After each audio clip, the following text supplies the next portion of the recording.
Well, what's up? It is time for the weighing in matchmakers of the week. Josh and I have been looking at all the fights that took place at the UFC from Montreal. And you know what? There's all kinds of cool matchups. Some of them are kind of gimmies. Some of them we're going to see if we match up. That's always dangerous when we do, because when we're thinking alike, there's problems with the world. So you're going to find out, but we're going to go through our list. Are we going top to bottom or bottom to top? What are we doing? It's like mother, daughter, son, or daughter that end up on the same menstrual cycle, right? Like they start thinking alike, all that stuff. When we start thinking like, the earth is in danger. Just like when all the women have their menstrual cycle in a house. It's fucking that's danger. The men in danger. It's danger in that household. That's it. Husband's like, I'm out of here, man. Get me out of here. The little brothers, get me out of here. Let's jump right into it, man. Let's jump right into JDM. Who do you got him lined up with? Obviously it's pretty big gimme. I know we're going to get this one the same. It's Islam. Mm-hmm. If you're going to sit there and say, well, okay, look, who's the perfect, fight for him? What's a big fight for him? Because if you're JDM and you just won the title and all this cool stuff, you know what? You've been, waiting to fucking fight for that title. You get it, you win it in a very good fight against Belal. What is the next thing that's going to actually step you up as far as in the fans' eyes? What's going to be a big fight that people are going to want to see you in? It's Islam Makhachev. The guy has been the freaking lightweight king longer than anybody. Mm-hmm. He's done everything that he can do right now. If you're looking at it, you look at people that he can fight. Most of them are coming from the 145 division up into the 155. So he wants to move up, and it's a perfect fight for you as far as everything, just the marketing that you can do off of it, the way that he is as a person and stuff. You're both good guys, and so you can try to make it to where you have some kind of heat with him, but you don't even have to do that. You can just talk about how you want to be the guy that can disrupt the hype of Islam Makhachev. You can derail that train, and there's no way someone with 155 is going to come and beat me at 170. That ain't happening. I mean, it's a marketing easy fight that the UFC is going to make a lot of money off of. What would you say the betting odds would come out if we had early betting odds? What do you think they would be? Do you think it would favor Islam or would it favor JDM? I think in the beginning, I think it is going to favor Islam. In the beginning, you're going to see that the matchmakers are going to sit there and they're going to go, we're going to put Islam Makhachev as the favorite. I think that as the fight gets closer, you're going to see a lot of people putting money down on Jack, especially based upon what they saw with his fight against Belal and his ability to stop some of the takedowns or his ability to get up off of the ground. I think a lot of the money is going to start to go. And so I think by the end, I think it's going to be basically even. Yeah, I think I'm going to actually reach out to betustv.com and have them send me over some the early odds and see exactly where they shake out. I think it will favor Islam. And let me give and look, and everyone knows that I'm going to be extremely biased when it comes to talking about my boys at AKA. But you guys can take it for what it is. JDM showed me a lot over this weekend. But what he showed me is how to stop takedowns against the fence. What he showed me is how to stop takedowns where the guy drops down on the legs and tries to lift and scoop. That's not what Islam's going to do.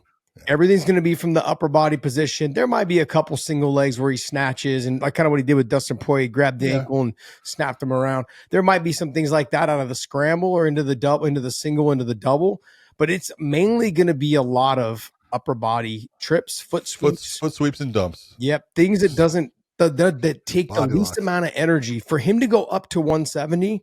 This is not far-fetched. He walks around, like I said, probably about 190.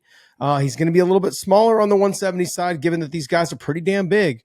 But I honestly believe in the striking, I'm going to give it a little bit to JDM. I think the overall boxing part of it, yes. The kicking part is going to go to Islam. So that's where they kind of offset each other. I agree. But that fight's going to be a great fight, man. I'm really excited for him, for him to have the opportunity. It does kind of concern me a little bit that he's deciding not to vacate the 55. And he's going to go back down. I don't want to see the whole thing that we saw with Max. I don't want to see him go up, keep the weight on, deal with the guys at 170, win the title. If he does win, I'm not saying he is. This is not a gimme fight. I think people just think that I'm going to jump on the bandwagon and say he's going to win this fight. He's going to dominate. No. And I even said this about the Belal fight. I said, dude, this fight's going to be a lot harder for Belal than people think. And sure enough, it ended up being that way. Yeah. So you got to give credit where credit is due, man. JDM fought a great fight against Belal Muhammad. And I think Islam is going to be a handful for him, but more so in the clinch, more so in the upper body, like foot sweeps, inside trips, hip tosses, lift and scoop but with the upper body. That's how the takedowns are going to happen. It's going to catch him off transition, those kind of things. On the feet, makes for a fun fight. And will we see Islam? Because, Islam has, as of lately, started kind of slowing down in that fourth and fifth. He is getting, I don't want to say getting older. What is he, 32? Not old. But you understand what I'm saying, though, John. Yeah, I've said this about Jose Aldo. Jose Aldo's what, 36, 37? His prime, though, was like 24, 25, 26, 27. Like, he kind of was over his prime when he was 30. He kind of sort of losing his prime in that position because some people's primes hit different. And Aldo's been doing it for so long. I think his prime was behind him by the time he got to 31, 32, somewhere in there. So that's not Islam, but it does seem like most of the guys from the Dagestani area team, whatever you want to call it, they all have started very young, and they kind of end their careers somewhere in their not too late 30s. Yeah. It's a common thing for them. Yeah, that 32 to 34 is kind of around the time when they're like, look, I want to get in, I want to get out, I want to try to make my money, dedicate, sacrifice now, like the whole Muhammad Ali thing, right? Wasn't it? What did he say? Like, something about fucking living like a champion and then whatever. Anyways, train like a champion. You got to train and live like a champion. No, suffer now and suffer now so you can live the rest of your life as a champion, that kind of thing. Yep. Yeah. There's so many fucking sayings from Muhammad. I was going to say from him, I'm like, well, which one? Yeah, which one? I'm going to go with Islam, but I'm interested to hear what your take is on Belal Muhammad. Okay. The natural one for Belal Muhammad is kind of had heat with Kamaru Usman. Kamaru Usman being a former champ and all that. It's all good. And I'm okay if that's where they go. I think that's a good fight. But I'm being honest when I go, I want the fight that's going to really kind of get me excited. The fight that I think has got more rage to it. That's Belal Muhammad versus Colby Covington. You son of a bitch. You got took my fight. Damn, the stars aligned again. We're in trouble. Yeah. I think that's a great matchup. And I think those two guys will bring frickin' nothing but fireworks to that. And I think it'd be a good fight because Colby cannot just out wrestle him. Yeah. He's going to have to be on the feet with him. And I think Belal's better on the feet. He's got more power on the feet. I think it's a great matchup. And, Colby has said things. Back him up now. Yeah, John, that's the fight that I feel like, look, Belal coming off being the champion. Belal also, to me, having a very exciting fight. And that was the knock on him from everyone else, not me, from everybody else saying that he's not exciting. He's this, it's whatever it is. But look, throw him into somebody that has huge name recognition, who just talks and talks and talks, and allow him to put a beating on him. Let's just see what happens. But look, two guys are both known for their conditioning, their cardio. Both guys are known for their wrestling. Yep. Belal's gotten a lot better on the stand-up. And Colby's better on the stand-up. A little bit better on the stand-up, but he's not at Belal's level. He just doesn't have a whole lot of power. No. But to watch those two guys fight, I think it's extremely marketable for the UFC. I just don't know if Belal's going to want to go from champion to fighting all the way down to number 9. Yeah. That's where I think the hiccup is going to be. That was the whole part as I'm looking at it, I'm going, well, look, if you want the guy that's higher rated, that you haven't had some heat with, okay, totally understand it. But I think the one that would be the marketing gem is Colby Covington. Yeah. That, or do you put him in there with like an Ian Gary? No. Yeah, I don't think so either. I don't think so. I think the Ian Gary, if you're going to go with the Ian Gary and you're going to end up having, because you got a little bit of a mix up with the Shavkat and everything, Sean Brady and Ian Gary is actually a really good fight. And Sean Brady asked for that fight. Yeah. He said, I'm down to take that fight. I like your idea of the Kamaru Usman. I do like that idea. If he ends up winning, I think you could put him and Belal. I think the two of them could sell that fight because there's real animosity between each other. Yeah. Things were said that, and they're both managed by the same guy. Oh, I know. And so, it's available and it's there. So that's a matchup to be had. But for me, I have more interest in the Colby Covington situation. Yep. That would be great. So, okay. Valentina Shevchenko, man, with the win. Who do you think, should she fight Wei Li coming up, or should she fight Natalia Silva, or do you have somebody else in mind? No, I don't. I thought about putting Wei Li in there because Wei Li, but that's not really. if you're the one moving up, that fight's about you stepping up there. And for Valentina, yeah, it would be a good fight. I'm not saying it wouldn't be, but I think that Natalia Silva has come in and with, I believe, 6 wins in a row, she has established that, hey, she is, it's not only that she's good, she's fun to watch. Mm-hmm. She's exciting because she's got a lot of movement. And if you looked at the way the fight with Manot went, Valentina really had a game plan. I'm just going to set my feet and I'm going to wait for you to come in. I think I'm faster than you. I'm going to counter what you do. She was right. She was faster than her. Those counters did land. They landed with some power. She can't set her feet against Natalia Silva. She's going to get just diced. So she's going to have to move and be part of it and attack, and it's going to be difficult for her. I think she's going to really look towards getting the takedowns, but Natalia has proven she is not easy to get, up against the cage or on the ground or any of those things. So I think, look at it, when you're the champion, you always got to be fighting the next one up, the next best. And I'm being honest, when I look at it and I go, well, at that weight class, you can look and say there's all kinds of people in there. There's, the Macy Barbers and stuff like that you want to, and Blanchfield's another one, but you want to get up and give that chance. But I think Natalia Silva has passed them all up.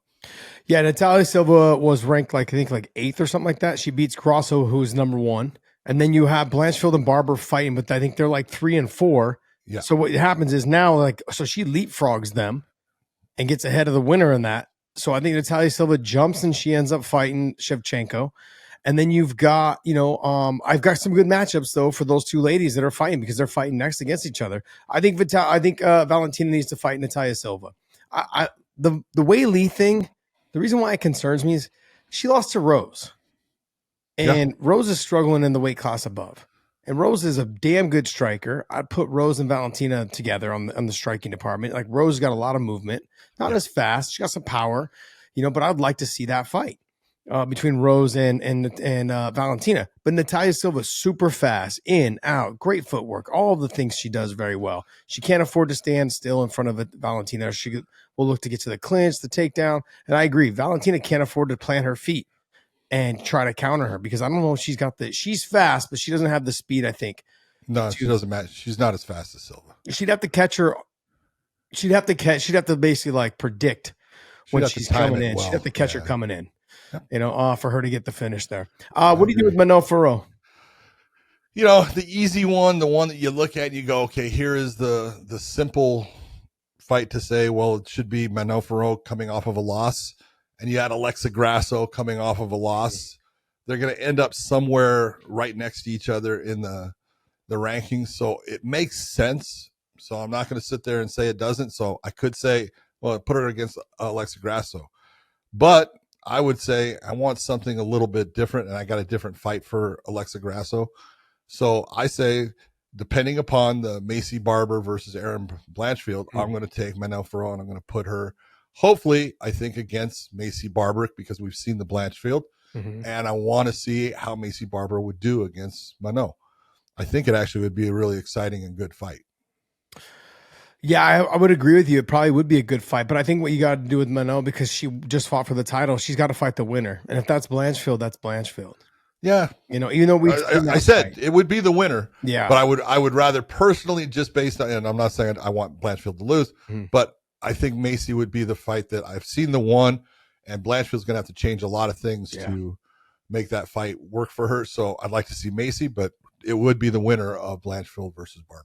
Yeah, here's the thing is I was going through our comments like I normally do, and I was seeing that people were like dissing on women's MMA. I went through Twitter and people were like, oh, this women's MMA is fucking trash. Like we just got to get rid of it altogether. I'm like, look, this 125-pound division is doing pretty damn well right now. Now, Valentina has been the one like the John Jones at the top. So the people on the bottom having to have figured themselves out. But man, there is some really good talent in there that are fun to watch. Macy Barber is always fun to watch. Yeah. You've got Rose Namajunas, you got Jasmine Jasudavicius, you've got fighters that are in there, man. Jasmine had a great performance. Yes, she did. So I mean, like there's fighters in here to be had. You know what I mean? So I think this weight class, and I think with Wei Li at the top of the 115, there's a couple that are in there that I'm really looking forward to seeing her fight. But outside of that, she's kind of run through the division. The division's kind of still trying to settle itself a little bit to see who's clear cut number one. Especially with her win over Tatiana. Yeah, after Tatiana lost, and then Jandiroba's made her clear cut. She's fighting probably Weili next. I can't imagine her not. But yeah, there's fights to be had in there. Minot, I got her against the winner of the Blanchfield Barber. Okay. And I'm going to use I'll use the loser. I think we've been almost exact on these things. Please let's not brag about that. Damn. And then you've got Zahabi. Who do you got for Zahabi right now? Zahabi. He asked for a guy, and I would give it to him. I think that's the right person if he's asked for him. That was Marlon Vera. I think it's a good fight. Marlon Vera is a guy who's exciting on the feet. He can go to the ground. Zahabi is the same thing. Zahabi's the guy that you've got to really do damage on in the beginning because he starts slow. We talked about it before his fight with Aldo. He starts slow, but he builds and he gets better as the fight goes on. And he's usually winning those final rounds. And so that's what he did with Aldo. That's how he got the win. And you're looking and going, him against Marlon Vera, that would be an outstanding matchup. Yeah. He called it, so I give it to him. I don't take things like that away when I think it's a good call. Yeah. Who'd you go with? I'm going to go with, because Zahabi's 36, 37, somewhere in there. 37. He just fought Jose Aldo, who's also a little bit older in age. I'm going to stick with the old age, and I'm going to give him probably somebody like a Figgy or a Rob Font. Okay. Somewhere in there. I would probably say Figgy because Figgy's got a little bit bigger name than Rob Font. Being the former champion at 125, coming up, trying to make a splash. I'd probably give him Figgy and see how he does with that. And I don't know how long Figgy's going to be out, whether he tore his knee or if it's, just hurt at the moment. I don't know what the situation is. But if I was going to match him up with someone else after, if Figgy's not available, then I'd say probably Rob Font. Okay. Yeah, kind of in that same position though. I had, when you were talking about who did he call out? Who did Zahabi call out? He called out Marlon Vera. Yeah, so that's a fight to be had as well. Yeah, that's a good fight as well. I like the Rob Font and Figgy fight though. You've got Natalia Silva. Obviously, we talked about that. She's going to end up fighting probably Valentina Shevchenko, or that's the matchup that we would like to see. That's the one I see. Yeah, that's not the one that the UFC has announced or anything. So they're not doing anything yet, but that's the matchup that we would like to see. But then you have Alexa Grasso. Yeah. And so for me on this Alexa Grasso is I have her fighting the loser of Blanchfield and Barber. So that keeps her in that mix of that top 5. Okay. That's why. I can understand it. I want to try to keep her there because look, she's marketable. She hits a market that I need in Mexico. Like she's obviously a dime piece. She's fun to watch fight. She's kind of gotten away from being like aggressive, and she had moments in the fight where she was super aggressive, and that's when she has success. But I would like to see her do more of that. But also, too, how old is she? What is she, like 29, 28? She might be 30 now. Yeah, somewhere in there. Somewhere in there. Like, yeah. I don't know. I feel like we find with women in sports in general, around that 30 to 31, they start thinking about other things. Yeah, well, there are. Yeah. And so I think, for her, she had so much success in that short duration. Like, where's her mind at now that she's made a little bit of money? She was doing well. Like, I don't know. Just in my mind, I haven't seen like the last Valentina Shevchenko fight. She didn't look as motivated as she was in fights 1 and 2. I agree with you on that. And then in this fight, there was a lot of frustration, obviously, trying to catch Natalia Silva. There was a lot of frustration. I look at this one and I went a little bit different. Okay. I do use kind of the terminology of, having two people that are high ranking that are having losses meeting up. So I get one of them back on track and all that.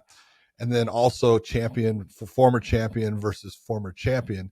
I took Alexa Grasso and put her with Rose Namajunas. Okay. And I think that's actually a really good matchup because Rose does things very much as far as, in a boxing sense, she kicks a lot more than Grasso. On the ground, they match up very well. I think wrestling wise, it's close. I think grappling wise, they're both, very good as far as their skill level down there.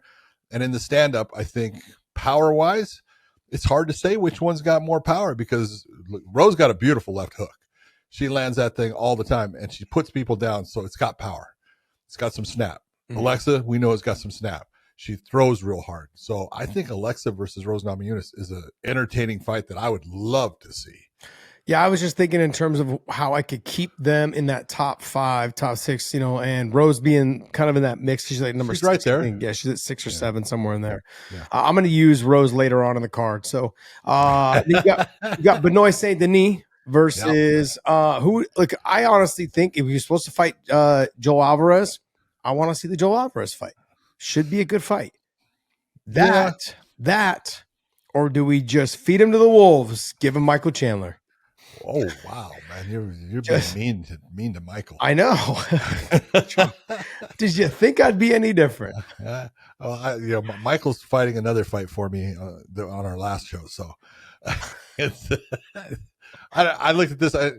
Look, Saint Denis is good for the UFC. Mm-hmm. He really is. Coming from where he's at, speaking French, he speaks English. He's entertaining. He's good.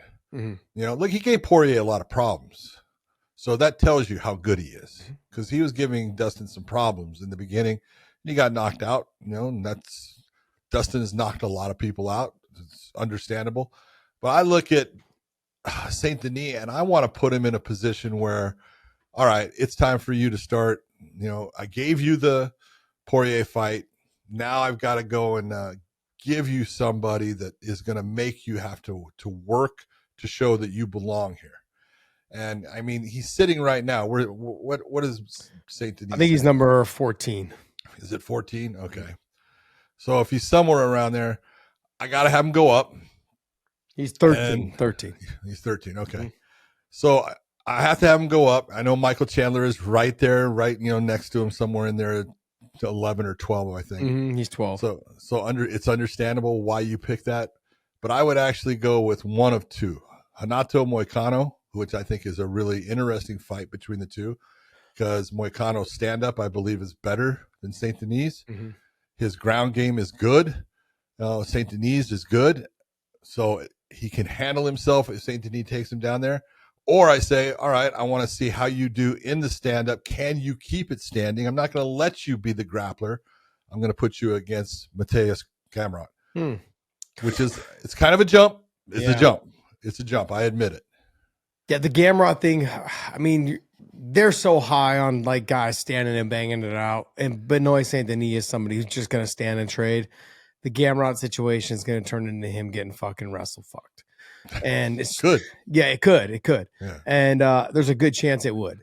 Yeah. And so I like the Moicano fight too. I'm not mad at that fight. That makes for a fun fight. Moicano's one of those guys that like he's always fun to watch.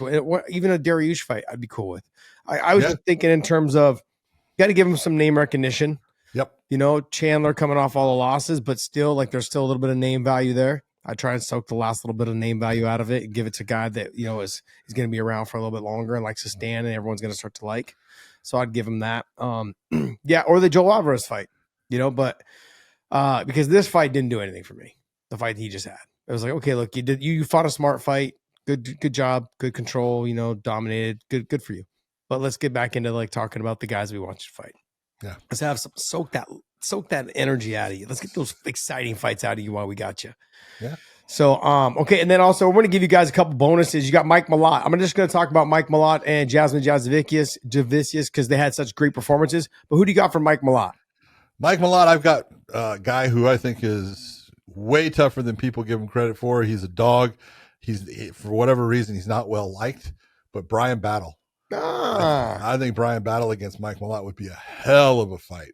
That's a good fight, John. Thank you very much. See, I didn't even think about Brian Battle. Okay, I went the other way because he just fought last week was D-Rod. Okay.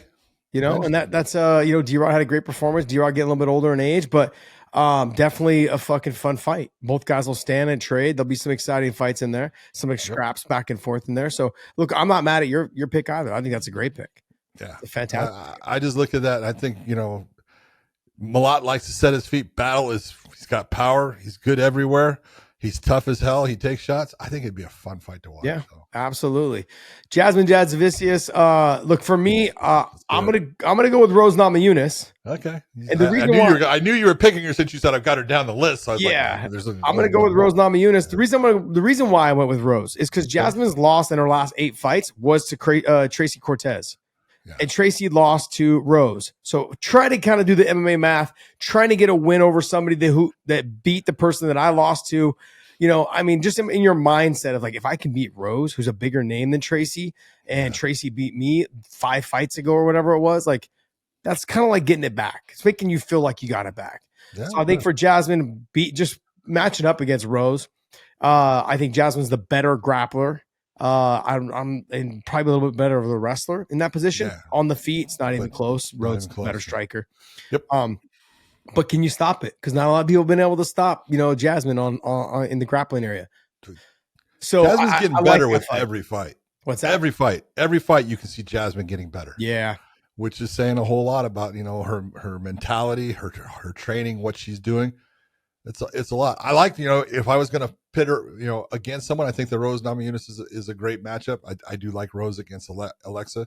So if I was going to sit there and put somebody against Jasmine that's close, I would say someone like Viviana Rahu. It would be a good fight. I think it would be one wants to keep it standing, one wants to get it to the ground. But the Rose one is actually, I think, even better than that. Yeah, only based on the fact that, like I said, she lost to Tracy. Her only loss in her last 8 fights is to Tracy Cortez, and Rose beat Tracy. So I'm like, okay, that's kind of like a confidence builder. I beat someone who beat me. Like that. Yeah. That's all I need. And then that kind of puts the UFC like, hey, she just beat Rose. Like, fuck. Like, even though she lost to Tracy 5 fights ago, she's a different fighter now. She learned a lot from that one loss, and she's able to beat Rose. That'd be fantastic. Plus, now we have a little bit of name value. Now I can start trying to work you up into that, Minot fight or into that position there. So that'd be fun. I agree.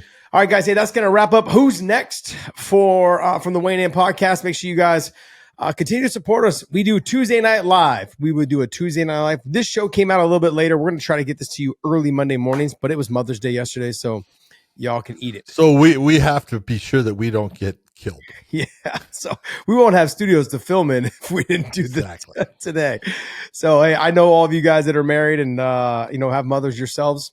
You guys understand it was very important for us to spend our time with our families yesterday, and it was good quality time. So sometimes you got to step away from work and business and have fun with the family and put the family first. So yesterday was one of those days. That was one of those days. John, take us away, buddy. Hey, for everyone out there, I hope you enjoyed this. Let us know your picks, and we will see you.